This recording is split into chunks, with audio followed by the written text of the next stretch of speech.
ജോയ്സ് മേർ മിനിസ്ട്രീസിന്റെ സുഹൃത്തുക്കളും പാർട്ട്നേഴ്സുമാണ് ഈ പ്രോഗ്രാമിന്റെ ചിലവുകൾ വഹിക്കുന്നത്.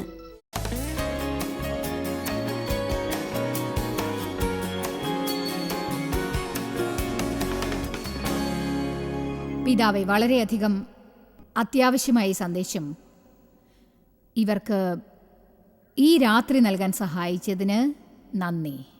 നമ്മുടെ സംസാരത്തിൻ്റെയും നാം ഉപയോഗിക്കുന്ന വാക്കുകളുടെയും പ്രാധാന്യത്തെക്കുറിച്ചാണത്. യേശുവിൻ്റെ നാമത്തിൽ ആമേൻ. മനസ്സ്, സംസാരം, സ്വഭാവം, മനോഭാവങ്ങൾ. നമുക്കെല്ലാവർക്കും ഒരു മനസ്സുണ്ട്. പക്ഷേ അതുകൊണ്ട് എന്താണ് നാം ചെയ്യുന്നതെന്നത് ഏറ്റവും പ്രധാനമാണ്. നമ്മുടെ മനസ്സിലുള്ളതാണ് വായിലൂടെ പുറത്തു വരുന്നത്. ഹൃദയത്തിൽ നിന്നാണ് വായിലൂടെ പുറത്തു വരുന്നത്. നമ്മുടെ വാക്കുകളാൽ നമ്മെ സന്തോഷിപ്പിക്കുകയും ചെയ്യാം, നമ്മെ നിരാശപ്പെടുത്തുകയും ചെയ്യാം. മറ്റുള്ളവരെയും നമ്മുടെ വാക്കുകൾ സന്തോഷിപ്പിക്കും, പലപ്പോഴും വേദനിപ്പിക്കുകയും ചെയ്യും. ഞാൻ നിങ്ങളോടൊരു ചോദ്യം ചോദിക്കാൻ ആഗ്രഹിക്കുന്നു. അതിനെക്കുറിച്ച് ഒരു മിനിറ്റ് ചിന്തിക്കൂ. ദൈവവചനം വാക്കുകളുടെ ശക്തിയെക്കുറിച്ച് പറയുന്നതെല്ലാം നിങ്ങൾ ശരിക്കും വിശ്വസിക്കുന്നുണ്ടോ? എനിക്കങ്ങനെ തോന്നുന്നില്ല. ഞാൻ ജീവിതത്തിൽ പലതവണ പഠിച്ചിട്ടുണ്ട്. കഴിഞ്ഞ 2 വർഷത്തിൽ ഞാനത് ധാരാളമായി പഠിച്ചിട്ടുണ്ട്. സംസാരത്തെക്കുറിച്ച് ധാരാളം പുസ്തകങ്ങൾ വായിച്ചിട്ടുണ്ട്. സദൃശ്യവാക്യത്തിലെ ഏകദേശം എല്ലാ വചനങ്ങളിലും ഞാൻ വരയിട്ടിട്ടുണ്ട്. മഞ്ഞ, പിങ്ക്, നീല എന്നീ നിറങ്ങളിൽ സംസാരത്തെക്കുറിച്ച് മാർക്ക് ചെയ്തിട്ടുണ്ട്. എന്നാലും മുഴുവനായി അത് മനസ്സിലാക്കിയെന്ന് എനിക്ക് തോന്നുന്നില്ല. എനിക്ക് ധാരാളം വിവരങ്ങൾ കിട്ടിയിട്ടുണ്ടെന്ന് മനസ്സിലാക്കിയിട്ടുണ്ട്. അതിൽ ചിലത് എനിക്കൊരു വെളിപ്പാടാണ്. എന്നാൽ വചനത്തിൻ്റെ ശക്തിയാൽ നമുക്ക് വെളിപ്പാടിനേക്കാൾ കൂടുതലായിട്ട് എന്തോ വേണമെന്ന് തോന്നും. സദൃശവാക്യം 18-ാം അധ്യായം 21 പറയുന്നു, മരണത്തിൻ്റെ ശക്തിയും ജീവനും നാവിലാണുള്ളതെന്ന്. മരണത്തിൻ്റെ ശക്തിയും ജീവനും നാവിലാണുള്ളത്. ആ വചനത്തിൻ്റെ ബാക്കി നമുക്ക് നോക്കാം. മരണവും ജീവനും നാവിൻ്റെ അധികാരത്തിലിരിക്കുന്നു. ഇനി ഇത് നോക്കൂ. അത് ഇഷ്ടപ്പെടുന്നവർ അതിൻ്റെ ഫലം അനുഭവിക്കും. മരണത്തിന് പകരം ജീവൻ. അതായത് നമ്മൾ വാക്കുകൾ ഭക്ഷിക്കുകയാണെങ്കിൽ ഒന്നുകിൽ മരണത്തെ ഭക്ഷിക്കുന്നു അഥവാ ജീവനെ ഭക്ഷിക്കുന്നു. മരണവും ജീവനും നാവിൻ്റെ ശക്തിയിലാണുള്ളത്. മനസ്സ്, സംസാരം, സ്വഭാവം, മനോഭാവം ഇവയെല്ലാത്തിനും ബന്ധമുണ്ട്. മനസ്സിൽ നിന്നാണ് നമ്മുടെ പ്രശ്നങ്ങൾ ആരംഭിക്കുന്നത്. നമ്മുടെ പ്രശ്നങ്ങൾക്കുള്ള ഉത്തരവും മനസ്സിൽ നിന്നുണ്ടാവുന്നു.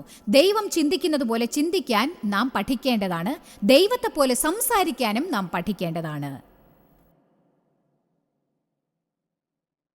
ദൈവത്തെ പോലെ ചിന്തിക്കുക, ദൈവത്തെ പോലെ സംസാരിക്കുക, ദൈവത്തെ പോലെ തന്നെ പ്രവർത്തിക്കുക. മോശമായ മനോനിലയെക്കുറിച്ച് ശനിയാഴ്ച വൈകുന്നേരത്തെ മീറ്റിങ്ങിൽ കൂടുതൽ സംസാരിക്കും. നമ്മുടെ പല മോശമായ മനോനിലയും ഉണ്ടാവുന്നത് ചീത്ത ചിന്തകളിൽ നിന്നും ചീത്ത വാക്കുകളിൽ നിന്നുമാണ്. എനിക്ക് സ്ത്രീകളോട് ഒരു കാര്യം പറയാനുണ്ട്. മനോനിലയെക്കുറിച്ച് എനിക്ക് പറയാനുള്ളത് ഹോർമോൺസിൻ്റെ പോരായ്മ. ചിലപ്പോൾ ഹോർമോൺസ് കൂടുന്നത് കൊണ്ടോ കുറയുന്നത് കൊണ്ടോ നമ്മുടെ മനോനിലയിൽ ഏറ്റത്താഴ്വുകൾ ഉണ്ടാകും. ചില കെമിക്കൽ ഇൻബാലൻസ് ഉണ്ടാവാം. പക്ഷേ എല്ലാം PMSൻ്റെ തലയിൽ കെട്ടിവെക്കുന്നത് ശരിയല്ല. ഞങ്ങളുടെ കൂടെയുള്ള ആരോ ഇന്ന് എന്നോട് ഇങ്ങനെ പറഞ്ഞു. അത് ആരാണെന്ന് എനിക്ക് ഓർമ്മയില്ല. അതായത് സ്ത്രീകൾ മോശമായി പെരുമാറുന്നത് PMS കാരണമാണ്, പുരുഷന്മാർ മോശമായി പെരുമാറുന്നത് പാപം കൊണ്ടാണ്. അവർക്കില്ലാത്ത ഒന്നിനെ നമ്മൾ ഒരു ഒഴിവ് കഴിവായി ഉപയോഗിക്കുന്നത് ഇനിയെങ്കിലും മതിയാക്കണം. ഏതോ ഒരു മൂലയിൽ നിന്ന് വളരെ നേർത്ത ശബ്ദത്തിലൊരു പ്രോത്സാഹനം ഞാനിപ്പോൾ കേട്ടു. നന്ദി. നിങ്ങളുടെ പെരുമാറ്റത്തേക്കാൾ ഞാൻ നന്നായി പ്രസംഗിക്കുന്നുണ്ട് അല്ലേ?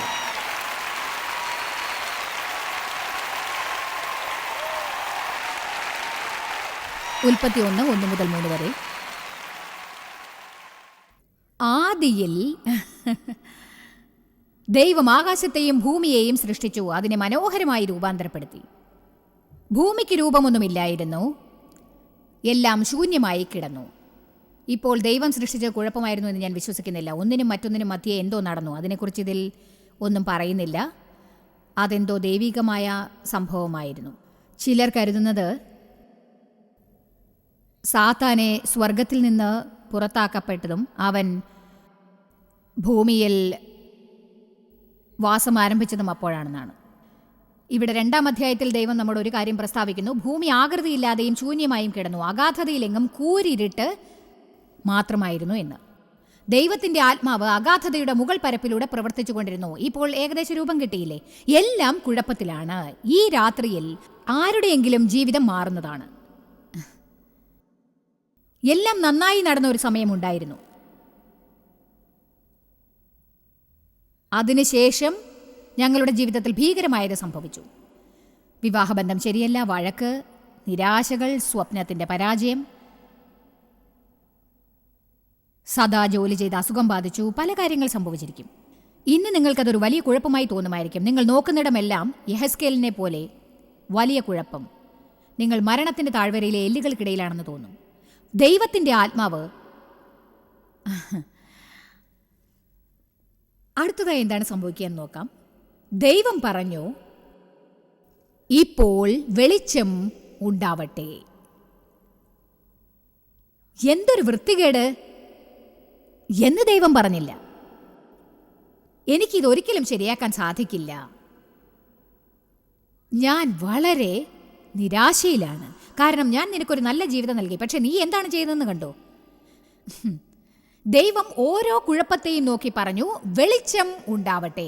എന്തുകൊണ്ടാണെന്നോ? കാരണം വെളിച്ചം എപ്പോഴും ഇരുളിനെ മറികടക്കുന്നു. ജീവിതം എപ്പോഴും മരണത്തെ മറികടക്കുന്നു. നല്ല വാക്കുകൾ എപ്പോഴും ജീവിതത്തിലെ മോശമായ പരിതസ്ഥിതികളെ മറികടക്കുന്നു. നിങ്ങളുടെ വായ്ക്കകത്ത് ഒരായുധമുണ്ട്. അതെന്തുമാത്രം ശക്തിയുള്ളതാണെന്ന് നിങ്ങൾക്കറിയാൻ സാധിച്ചിട്ടില്ല. നമുക്കെപ്പോഴും പ്രലോഭനം ഉണ്ടായിക്കൊണ്ടേയിരിക്കും. ദിവസവും 24 മണിക്കൂറും എന്തെങ്കിലും വിഡ്ഢിത്തങ്ങൾ പറയും. അടുത്ത പ്രാവശ്യം എന്തിനെക്കുറിച്ചെങ്കിലും അസ്വസ്ഥത തോന്നുമ്പോൾ എന്തെങ്കിലുമൊക്കെ വിഡ്ഢിത്തങ്ങൾ വിളിച്ചു പറയാതിരിക്കാൻ കഷ്ടപ്പെടുന്നത് ശ്രദ്ധിക്കുകയാണെങ്കിൽ കാണാം. അതായത് ഇങ്ങനെ പറയും, നമ്മളങ്ങനെ എന്തെങ്കിലുമൊക്കെ പറയും.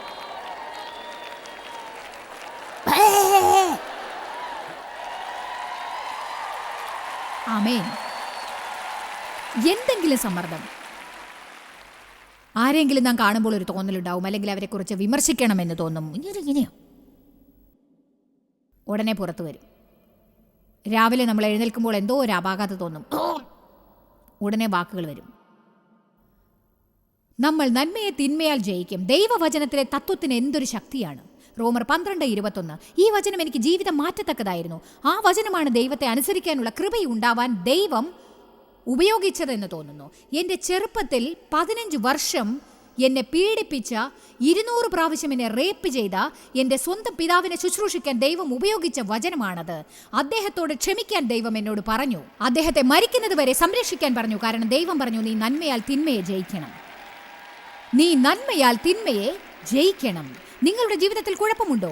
എങ്കിൽ നിങ്ങൾ കാണുന്ന എല്ലാവർക്കും കഴിയുന്നത്ര നന്മ ചെയ്യാൻ ആരംഭിക്കുവിൻ. നിങ്ങൾക്ക് കിട്ടുന്ന ഓരോ അവസരങ്ങളിലും. കാരണം അങ്ങനെയാണ് സാത്താൻ നിങ്ങളോട് ചെയ്ത എല്ലാ കാര്യങ്ങൾക്കും, അവൻ നിങ്ങളിൽ നിന്ന് അപഹരിച്ച എല്ലാറ്റിനും സാത്താന് പകരം കൊടുക്കാനായി ജനങ്ങൾക്ക് നന്മ ചെയ്യുവിൻ, നന്മ ചെയ്യുവിൻ, നന്മ ചെയ്യുവിൻ, നന്മ ചെയ്യുവിൻ, നന്മ ചെയ്യുവിൻ.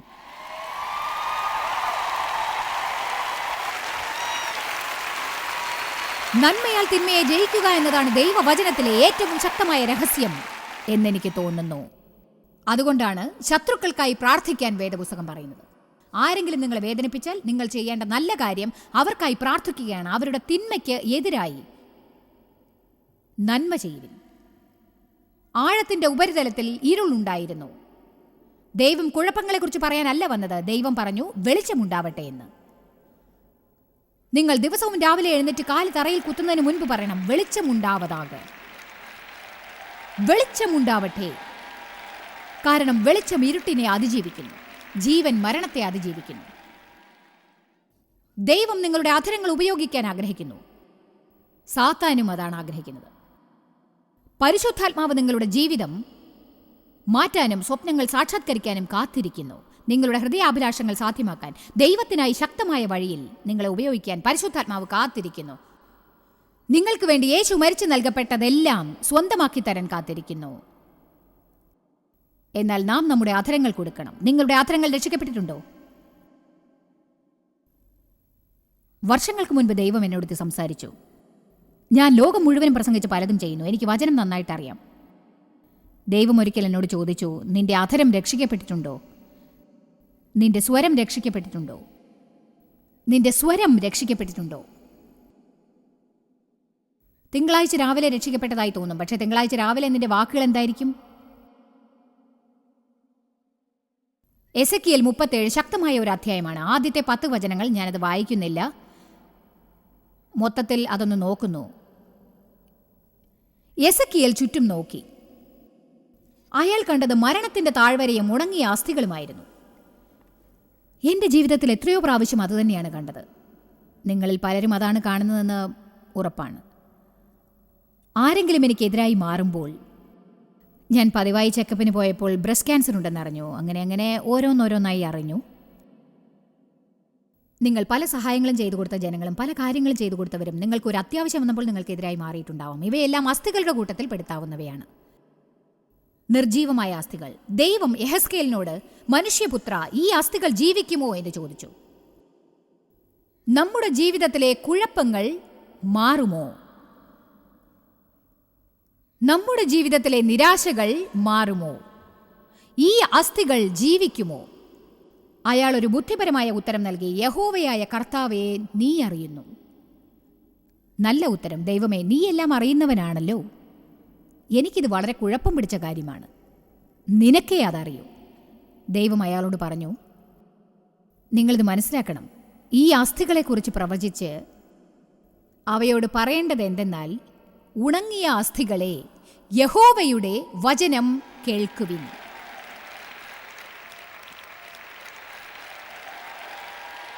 എനിക്കത് സഹായകമാകുമെങ്കിൽ ഞാൻ വെറും അസ്ഥിയാകാൻ ആഗ്രഹിക്കുന്നു.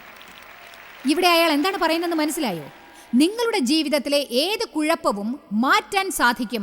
അതിന് നിങ്ങൾ ദൈവത്തിന്റെ വചനം വീണ്ടും വീണ്ടും പ്രവചിക്കണം. ഞായറാഴ്ച നല്ല കാര്യങ്ങൾ പറഞ്ഞ ശേഷം തിങ്കളാഴ്ച വിഡ്ഢിത്തങ്ങൾ പറയുക, ചൊവ്വാഴ്ച അതിലും കൂടുതൽ, ബുധനാഴ്ച അതിലും കൂടുതൽ, എല്ലാറ്റിനും ഉപരിയും പറയുന്നത് അവസാനിപ്പിക്കുക. സാലിയുടെ കൂടെ ചൊവ്വാഴ്ച ലഞ്ച് കഴിച്ച ശേഷം അതിനേക്കാളെല്ലാം മോശമായത് സംസാരിച്ച് അവളെ കൊണ്ട് അതെല്ലാം അംഗീകരിപ്പിക്കുക. ഭൂമിയിൽ 2 പേർ എന്തെങ്കിലും അംഗീകരിച്ചാൽ അസ്ഥികളോട് പ്രവചിക്കുവിൻ. ഞാൻ എത്ര പ്രാവശ്യമാണ് എൻ്റെ ജീവിതത്തിലെ, എത്ര മാസങ്ങളാണ്, എത്ര പ്രാവശ്യമാണെന്ന് എനിക്ക് അറിയില്ല, രാവിലെ എഴുന്നേറ്റ ശേഷവും പിന്നെ കാർ ഡ്രൈവ് ചെയ്യുമ്പോഴും ഹോട്ടൽ മുറിയിലിരിക്കുമ്പോഴും അങ്ങനെ എത്രയോ പ്രാവശ്യം, ആഴ്ചകൾ തോറും വർഷങ്ങൾ തോറും ദൈവവചനം പ്രവചിച്ചിട്ടുള്ളത് എന്ന് എനിക്ക് പറഞ്ഞു മനസ്സിലാക്കാൻ കഴിയുന്നില്ല. എന്നെ ശക്തീകരിക്കുന്ന യേശുവിലൂടെ എനിക്ക് എല്ലാ കാര്യങ്ങളും ചെയ്യാൻ സാധിക്കും. ഞാൻ നിങ്ങളോട് ക്ഷമിക്കുന്നു. നിങ്ങളോട് ക്ഷമിക്കാനുള്ള കൃപ ദൈവം എനിക്ക് നൽകും. ഞാൻ ഒരിക്കലും നീരസപ്പെടില്ല. ഞാൻ നീരസം കൊണ്ട് നടക്കുകയില്ല. ഞാൻ സംതൃപ്തയാണ്. പ്രവചനം നിങ്ങളുടെ ജീവിതത്തിലെ ദൈവവാക്കാണ്. നിങ്ങൾ ചിന്തിക്കുന്നത് എന്താണെന്നും തോന്നലുകൾ എന്താണെന്നും പറയുന്നത് അവസാനിപ്പിക്കുക. അടുത്ത വർഷം ഇവിടെ വരുമെന്ന് നിങ്ങൾ ഉറപ്പാക്കേണ്ടതാണ്. കാരണം അടുത്ത വർഷം ഫീലിങ്സ് എന്നൊരു പുസ്തകം റിലീസ് ചെയ്യുന്നുണ്ട്. മറ്റെന്തിനേക്കാളും ഉപരി നമ്മുടെ തോന്നലുകളാണ് നമ്മെ നിയന്ത്രിക്കുന്നതെന്ന വെളിപ്പാട് നിങ്ങൾക്കുണ്ടായിരിക്കണം. എനിക്ക് തോന്നുന്നില്ല, തോന്നി, കരുതി, എനിക്ക് വേണം, തോന്നി, കരുതി.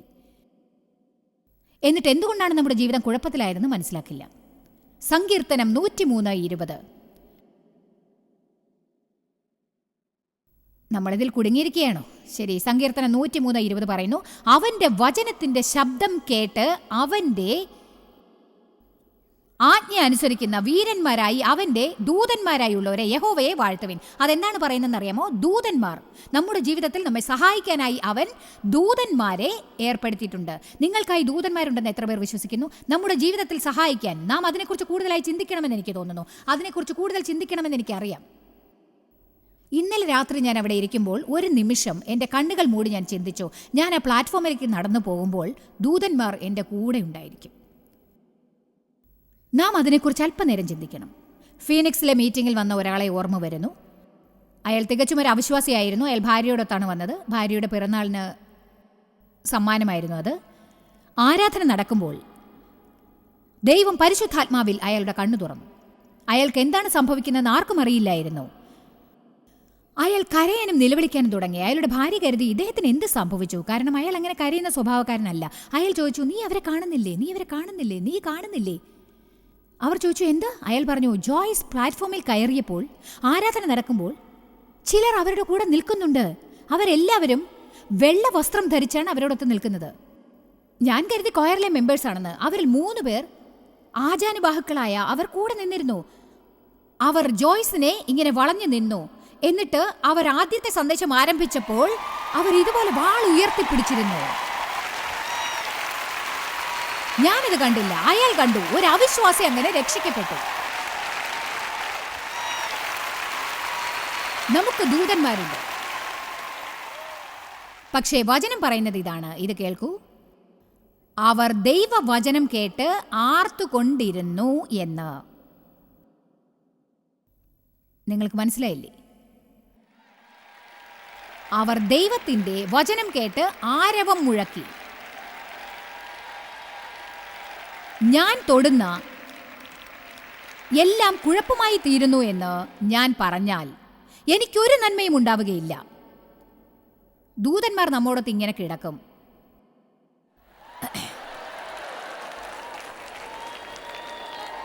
ഞങ്ങൾക്ക് എന്തെങ്കിലും ജോലി തരുമെന്ന് കാത്തിരിക്കുക.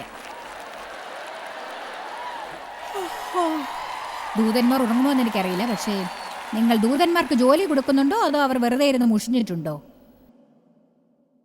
ഞാൻ തൊടുന്ന എല്ലാം അഭിവൃദ്ധിയും വിജയവും പ്രാപിക്കുമെന്ന് പറഞ്ഞാലോ പെട്ടെന്ന് തന്നെ അവർ എഴുന്നേറ്റ് ഇങ്ങനെ പറയും, നമുക്ക് പ്രവർത്തിക്കാം.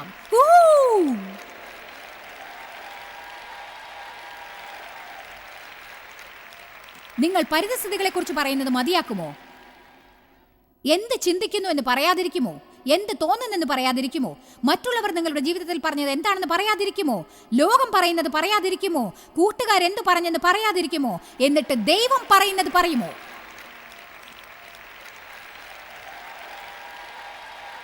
ഞാൻ നിങ്ങളോട് പറയുന്നത്, ഹൃദയത്തിൽ വിശ്വസിക്കാൻ എനിക്ക് കഴിയും. എന്നിലുള്ള എല്ലാം ഇത് മുഴുവനായി വിശ്വസിക്കും.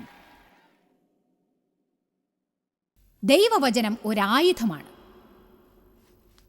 2 കൊരിന്ത്യർ 10 പറയുന്നു, പോരാടാനുള്ള നമ്മുടെ ആയുധങ്ങൾ ജഡീകതയുള്ളവയല്ല, പകരം വൻകോട്ടകളെ ഇടിക്കുവാൻ ദൈവസന്നിധിയിൽ ശക്തിയുള്ളവ തന്നെ. നമുക്ക് യുദ്ധമുണ്ട്, നമുക്ക് ആയുധങ്ങളുണ്ട്, നമുക്ക് കോട്ടകളുണ്ട്. ദൈവം നമുക്ക് തരുന്ന ആയുധങ്ങൾ വൻകോട്ടകളെ തകർക്കുന്നതാണ്.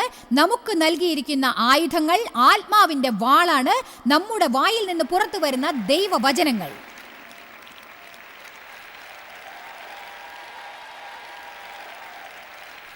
നമ്മൾ പോസിറ്റീവ് കാര്യങ്ങൾ പറയുമ്പോൾ എന്ത് സംഭവിക്കുമെന്ന് നാളെ ഡോക്ടർ കരോളിൻ പറയുന്നതായിരിക്കും. ശാസ്ത്രീയമായ രീതിയിൽ ഞാൻ ഒരു കാര്യം പറഞ്ഞുതരാം. നമ്മുടെ ജീവിതത്തിൽ നെഗറ്റീവിന് പകരം നമ്മൾ പോസിറ്റീവായ കാര്യങ്ങൾ പറഞ്ഞാൽ എന്ത് സംഭവിക്കും എന്ന് നിങ്ങൾക്കറിയാമോ? നാം ദൈവവചനം വിശ്വസിക്കാൻ തുടങ്ങിയാൽ ദൈവവചനം സംസാരിക്കാനും തുടങ്ങണം. ഞാൻ ദിവസവും രാവിലെ പ്രാർത്ഥിക്കുമ്പോൾ പറയും, ഞാൻ ശരിയായി ഭക്ഷിക്കും, കാഴ്ചയ്ക്ക് നന്നായിരിക്കും, നല്ല സുഖമുണ്ടാകും, ദൈവം ആഗ്രഹിക്കുന്നത്ര തൂക്കമുണ്ടാകും. ഞാൻ ദിവസവും അത് പറയും. രാവിലെ പ്രാർത്ഥിക്കുമ്പോഴെല്ലാം അത് പറയും. ഞാൻ ശരിയായി ഭക്ഷിക്കും, കാഴ്ചയ്ക്ക് നന്നായിരിക്കും, നല്ല സുഖം തോന്നും, ദൈവം നിശ്ചയിച്ചത്ര തൂക്കമേ എനിക്ക് ഉണ്ടാവൂ എന്ന് ഞാൻ അനേക വർഷം പ്രാർത്ഥിക്കുമ്പോൾ പറയുമായിരുന്നു. നിങ്ങൾ എന്തു പറയും? എനിക്ക് എൻ്റെ ശരീരപ്രകൃതി ഇഷ്ടമല്ല, തടി കൂടുതലാ, വല്ലാത്തൊരു മുഷിപ്പ്.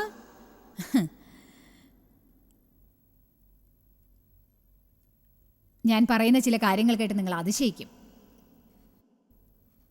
എന്നാൽ ഞാൻ സത്യസന്ധമായ ഒരു കാര്യം പറയട്ടെ. ഞാൻ ഇവിടെ നിൽക്കുന്നത് ദൈവകൃപയാലാണെന്ന് എനിക്കറിയാം. ജനങ്ങൾ എപ്പോഴും എന്നോട് ചോദിക്കാറുണ്ട്, നിങ്ങളുടെ വിജയത്തിൻ്റെ പിന്നിലെ കാരണം എന്താണ്? ആ ചോദ്യത്തിന് ഉത്തരം പറയാൻ ശ്രമിച്ച് ഞാൻ മടുത്തിരിക്കുകയാണ്. കാരണം അത് ദൈവത്തിൻ്റെ കൃപയാണ്. പക്ഷേ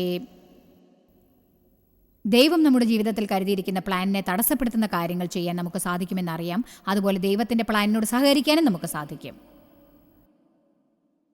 ജോൺ മാക്സ്വെൽ ഇന്ന് രാവിലെ പറഞ്ഞു, ഓരോരുത്തർക്കും ഒരു വിധിയുണ്ടെന്ന്. ഓരോരുത്തരെയും ദൈവം വിളിച്ചിരിക്കുന്നത് അവരുടെ ജീവിതത്തിൽ മഹത്വം ഉണ്ടാക്കാൻ വേണ്ടിയാണ്. അത് മഹത്തായ മാതാപിതാക്കന്മാരായിരിക്കാം, വലിയൊരു ബിസിനസ്മാൻ ആയിരിക്കാം, അല്ലെങ്കിൽ മറ്റെന്തെങ്കിലും. പക്ഷേ അദ്ദേഹം പറഞ്ഞു, ചുരുക്കം ചിലരെ അവരുടെ പ്രമുഖ സ്ഥാനത്തെത്തുകയുള്ളൂ. ഈ ഭൂമിയിലെ ദുഃഖം ഇതാണ്, വളരെ ചുരുക്കം ജനങ്ങളെ വേദപുസ്തകം വായിച്ച് അതിൽ പറയുന്നത് ചെയ്യുന്നുള്ളൂ. അതിലൂടെ മാത്രമേ ദൈവം വാഗ്ദാനം ചെയ്തിരിക്കുന്നതെല്ലാം ദൈവം പ്രവർത്തിക്കുകയുള്ളൂ.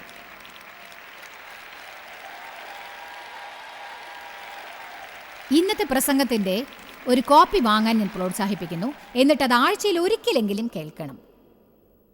സംസാരത്തെക്കുറിച്ചുള്ള എൻ്റെ പ്രഭാഷണം മടുക്കുന്നത് വരെ കേട്ടുകൊണ്ടേയിരിക്കണം. അതിനുശേഷം മാറ്റിവെക്കാം. 1 മാസം കഴിഞ്ഞ് വീണ്ടും അതെടുത്ത് ആദ്യം മുതൽ വായിക്കുക. കാരണം നിങ്ങളിത് മനസ്സിലാക്കിയില്ലെങ്കിൽ ദൈവം നമ്മുടെ ജീവിതത്തിൽ തയ്യാറാക്കിയിരിക്കുന്ന പദ്ധതികൾ നമുക്ക് ലഭിക്കുന്നതല്ല. നമ്മുടെ ദൂതന്മാർ നമ്മുടെ പരാതികൾ കേൾക്കില്ല. പരദൂഷണവും വിമർശനവും പ്രതികൂലതയും കേൾക്കില്ല. ദൈവത്തിൻ്റെ വചനത്തിൽ അവർ ആർക്കും, പാട്ടിൽ, ഏറ്റുപറച്ചിലിൽ, വചനം വായിക്കുന്നതിൽ, വചനം പ്രാർത്ഥിക്കുന്നതിൽ ദൈവവചനത്തെ നാം സ്നേഹിക്കേണ്ടതാണ്. നിങ്ങൾ നിങ്ങളുടെ ദൂതന്മാർക്ക് ജോലി കൊടുക്കുന്നുണ്ടോ?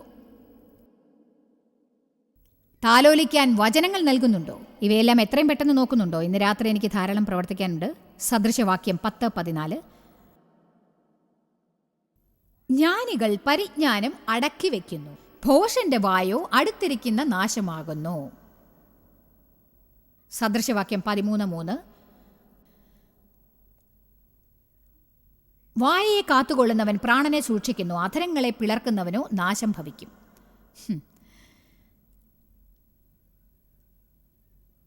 സദൃശവാക്യം 18:6-7.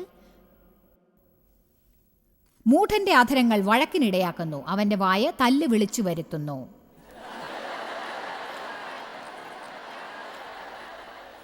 മൂഢന്റെ വായ അവന് നാശം, അവന്റെ വായ അവന്റെ പ്രാണന് കെണി. സദൃശവാക്യം 21-23. വായയെ അടക്കുന്നവനും നാവിനെ സൂക്ഷിക്കുന്നവനും പ്രശ്നങ്ങളിൽ നിന്ന് രക്ഷ പ്രാപിക്കും. കൈതട്ടുന്നവർ അർത്ഥം മനസ്സിലാക്കി തട്ടുക. പകുതി മനസ്സോടെ കൈതട്ടുന്നത് ശരിയല്ല.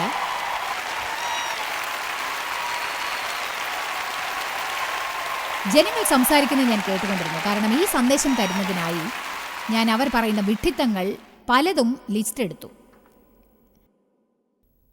ഇത് സത്യമാണ്. ആദ്യമായി എനിക്കിത് മടുത്തിരിക്കുന്നു. അതെന്നെ മുഷിപ്പിക്കുന്നു. നീ എന്നെ രോഗിയാക്കുന്നു, അതെന്നെ രോഗിയാക്കുന്നു. രോഗം കൊണ്ട് ഞാൻ ക്ഷീണിച്ചിരിക്കുകയാണ്. ഇങ്ങനെ പലതും, രോഗവും ക്ഷീണവും. നീ കാരണം എനിക്ക് മടുത്തു, എനിക്ക് ട്രാഫിക് മടുത്തു, എൻ്റെ ജോലി എനിക്ക് മടുത്തു, വീട് വൃത്തിയാക്കി എനിക്ക് മടുത്തു, പാത്രങ്ങൾ കഴുകി എനിക്ക് മടുത്തു, എനിക്കിനി വയ്യ, എനിക്ക് മടുത്തു. നീ എന്നെ ഭ്രാന്ത് പിടിപ്പിക്കും, ഇതെന്നെ ഭ്രാന്ത് പിടിപ്പിക്കും, മക്കൾ എന്നെ ഭ്രാന്ത് പിടിപ്പിക്കും, അമ്മായിയമ്മ എന്നെ ഭ്രാന്ത് പിടിപ്പിക്കും, അയൽക്കാർ എന്നെ ഭ്രാന്ത് പിടിപ്പിക്കും, എനിക്ക് ഭ്രാന്താവും എന്ന് തോന്നുന്നു. ദൈവമേ, എന്തുകൊണ്ടാണ് എൻ്റെ ജീവിതം കുഴപ്പത്തിലായത്? എനിക്കിത് കിട്ടുമെന്ന് ദൈവത്തിൽ വിശ്വസിക്കുന്നു. എനിക്ക് ഈ വീട് ഇഷ്ടമല്ല, ഈ ജോലി ഇഷ്ടമല്ല, ഈ ശരീരം ഇഷ്ടമല്ല, ഈ മുടി ഇഷ്ടമല്ല, എനിക്ക് സാധനങ്ങൾ വാങ്ങാൻ പോകുന്നത് ഇഷ്ടമല്ല, എനിക്ക് പുല്ല് വെട്ടുന്ന ഇഷ്ടമല്ല, എനിക്ക് മടുത്തു, എനിക്ക് വയ്യ, എല്ലാം എനിക്ക് വെറുപ്പാണ്. ഓക്കേ ദൈവമേ, എന്നെ സഹായിക്കുക. ഞാനിപ്പോഴിങ്ങനെയാണ്. ഇത് എന്നെ കൊന്നേ അടങ്ങൂ, നീ എന്നെ കൊന്നേ അടങ്ങൂ. ഇതാണ് ഏറ്റവും വിഡിത്തമായ ഒന്ന്. ഇത് എൻ്റെ മരണം കണ്ടേ അടങ്ങൂ.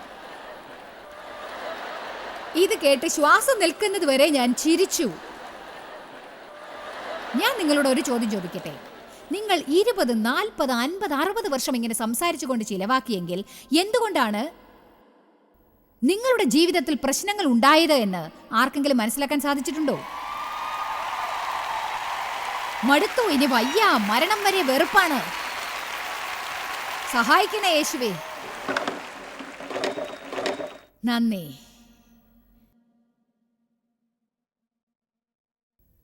അതായത് ചിരി എന്നത് എനിക്ക് വയറ് കുലുങ്ങി ചിരിക്കാൻ എന്തെങ്കിലും കിട്ടിയാൽ എനിക്ക് അത് ഉന്മേഷമുണ്ടാകും. ഒരു കുളിർ കാറ്റ് എന്നിലൂടെ അടിച്ചതുപോലെ ഒരു തോന്നലുണ്ടാവും. അത് എനിക്കൊരു പുത്തൻ ഉണർവ് നൽകുന്നതാണ്. ആരും ഇങ്ങനെ പറയുന്നില്ല എന്നത് വളരെ രസകരമല്ലേ? എനിക്ക് പുത്തൻ ഉണർവുണ്ടാകുന്നതുവരെ ചിരിച്ചു. അത്രയ്ക്ക് നന്നായിരുന്നു, സുഖമായിരുന്നു. അല്ല, നാം പറയും എൻ്റെ ജീവൻ പോകുന്നത് വരെ ഞാൻ ചിരിച്ചു.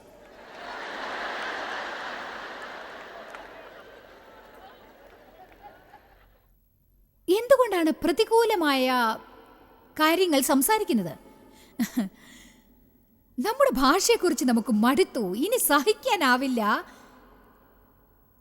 എന്ന് പറഞ്ഞാൽ എന്താവും? അതുമാത്രം, മടുത്തു, ഇനി വയ്യ. എന്നിട്ട് ദൈവത്തോട് ചോദിക്കും, എന്തുകൊണ്ടാണ് എനിക്ക് മടുപ്പ് തോന്നുന്നത്? കാരണം ആഴ്ചയിൽ 500 പ്രാവശ്യം നിങ്ങൾ പറയുന്നത് മടുപ്പ് തോന്നുന്നു എന്നാണ്. ജോയ്സ് മേയറുടെ ശുശ്രൂഷ കേന്ദ്രത്തിൽ നിങ്ങൾ അറിഞ്ഞതിനേക്കാൾ നിങ്ങൾ ഞങ്ങൾക്ക് വളരെ പ്രിയപ്പെട്ടവരാണ്. ലോകം മുഴുവൻ ഈ ശുശ്രൂഷ കേന്ദ്രത്തെ നടത്താൻ സഹായിച്ചതിൽ എല്ലാവർക്കും വളരെ നന്ദി. നമ്മൾ ഒരുമിച്ച് വിശക്കുന്നവർക്ക് ആഹാരം കൊടുക്കുന്നു, പാവപ്പെട്ടവർക്ക് വസ്ത്രങ്ങൾ കൊടുക്കുന്നു, എല്ലാ ദേശത്തേക്കും സന്ദേശങ്ങൾ അറിയിക്കുന്നു. ഞങ്ങൾ നിങ്ങളോട് അപേക്ഷിക്കുകയാണ്, ഞങ്ങളോട് ബന്ധപ്പെടുക. joycemeyer.org. നിങ്ങളുടെ പ്രാർത്ഥനകളും അപേക്ഷകളും പകർന്നുകൊള്ളാൻ, അതിനെപ്പറ്റി കൂടുതൽ അറിയുവാൻ, ജോയ്സിന്റെ പൊതുയോഗ വിവരപ്പട്ടിക ലോകം മുഴുവൻ ക്രിസ്തുവിന്റെ സ്നേഹം പകരാൻ ഞങ്ങളോട് പങ്കുചേരുക. ജോയ്സ് മേയർ മിനിസ്ട്രീസിന്റെ സുഹൃത്തുക്കളും പാർട്ട്നേഴ്സുമാണ് ഈ പ്രോഗ്രാമിന്റെ ചിലവുകൾ വഹിക്കുന്നത്.